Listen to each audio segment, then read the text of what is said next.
In Ghana's political arena, bold promises and grand visions are nothing new. But in 2025, one name and one vision are stealing the headlines: Kennedy Agyapong and his so-called Agyapong Doctrine. For years, Agyapong has been known for his fiery personality, blunt honesty, and no-nonsense approach to politics.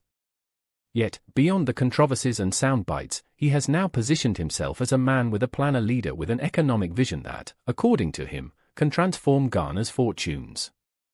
The doctrine is not just a slogan, it's presented as a comprehensive blueprint for national revival, aimed at addressing Ghana's chronic economic struggles: inflation, unemployment, corruption, and over-reliance on imports. Ghanaians are asking, is this finally the kind of practical leadership the nation has been waiting for?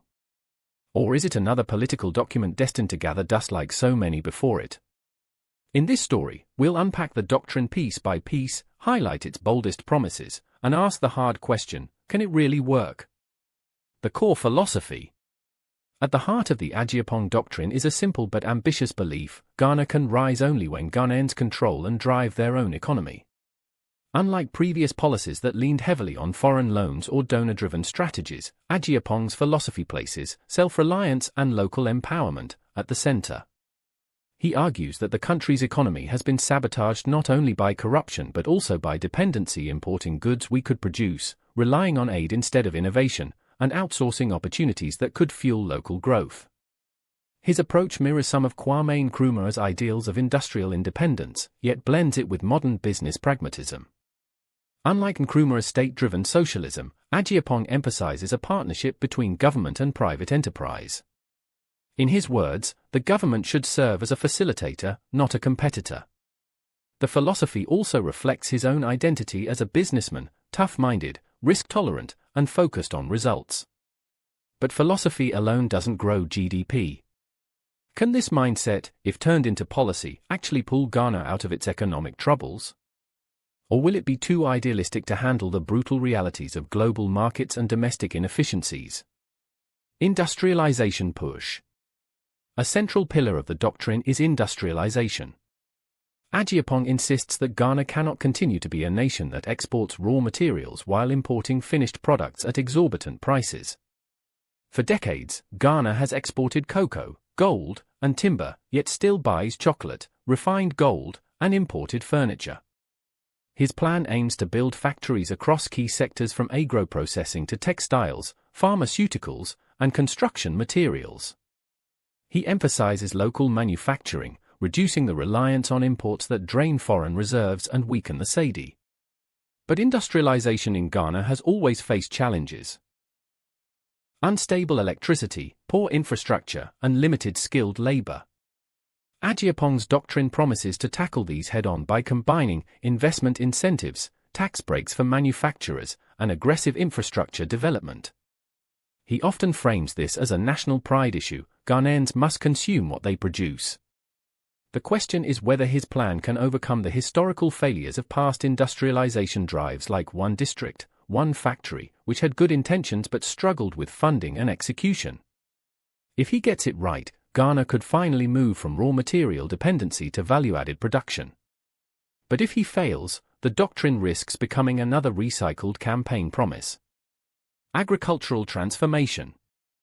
The Agyapong Doctrine also identifies agriculture as the lifeblood of Ghana's economy. More than half of Ghanaians depend on farming, yet the country still imports basic food items like rice, poultry, and even tomatoes. Agyapong calls this unacceptable. His blueprint seeks to revolutionize agriculture through mechanization, irrigation systems, and the introduction of modern farming technologies. He argues that if Ghana can invest in large-scale farming, support smallholder farmers, and expand agro-processing, the country could not only feed itself but also become a net food exporter in West Africa.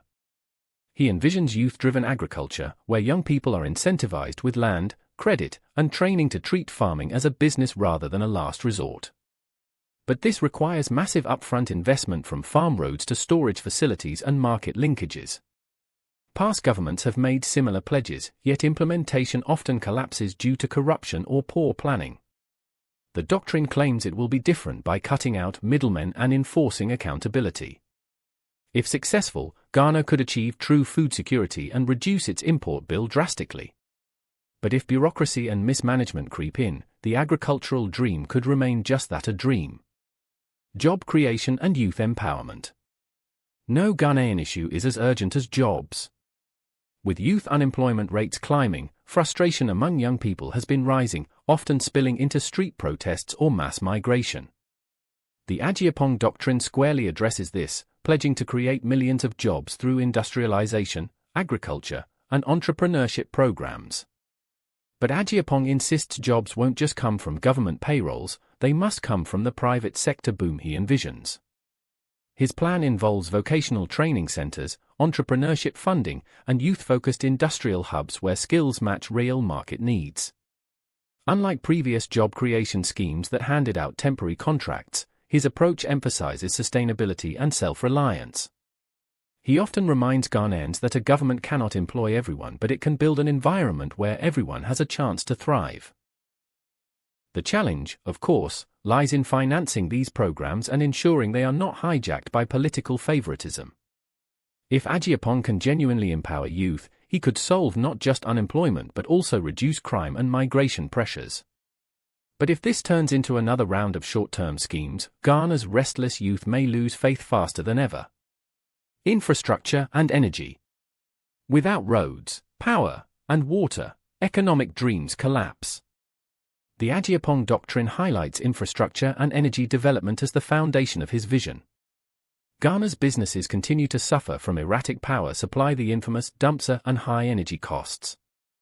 Agyapong promises to stabilize energy supply through renewable investments, improved grid systems, and affordable tariffs.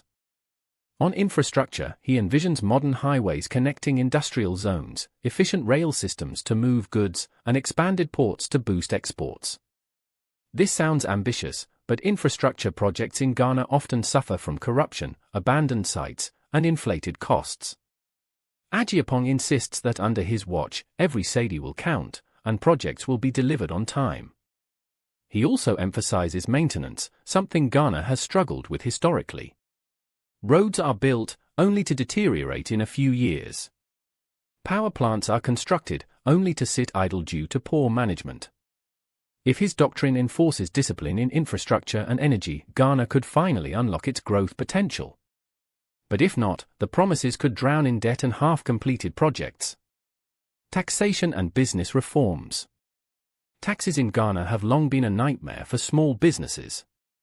Many entrepreneurs complain that they are taxed into failure, while big corporations often find loopholes.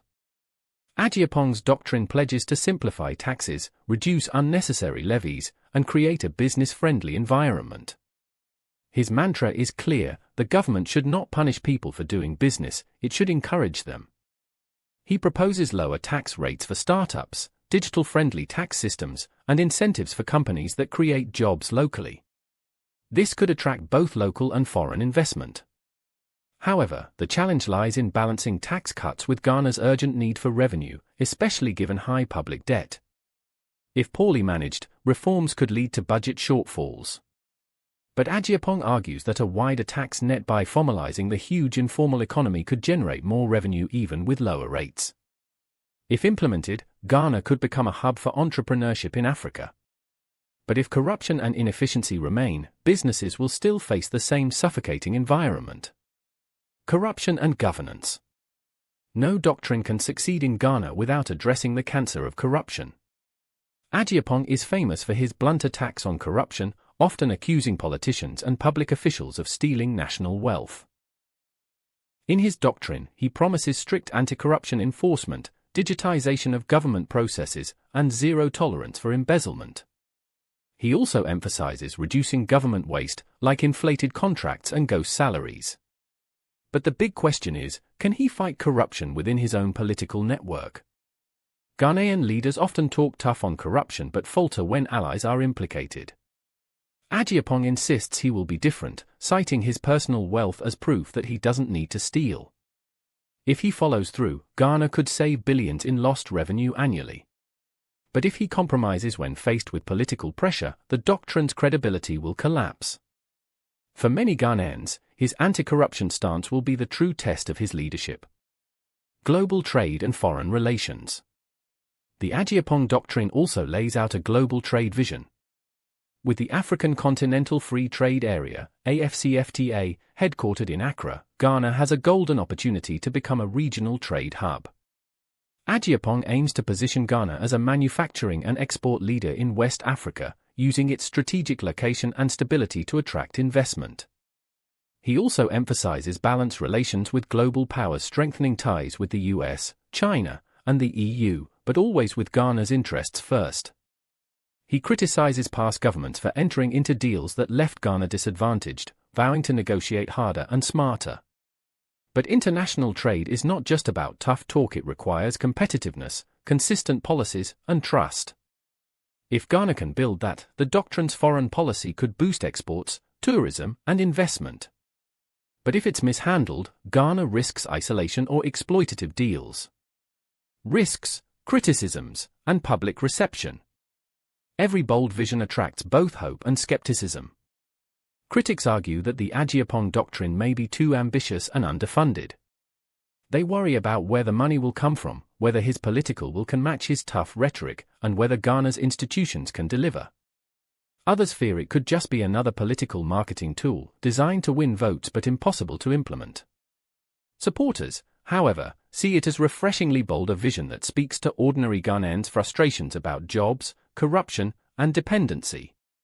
Ultimately, the Doctrine's success will depend on execution. Will Agyapong translate words into action? For now, Ghanaians are watching closely. The Agyapong Doctrine has ignited conversations about self-reliance, discipline, and growth. Whether it becomes a turning point in Ghana's history or fades like past promises will depend not just on one man, but on the collective will of government, business, and citizens.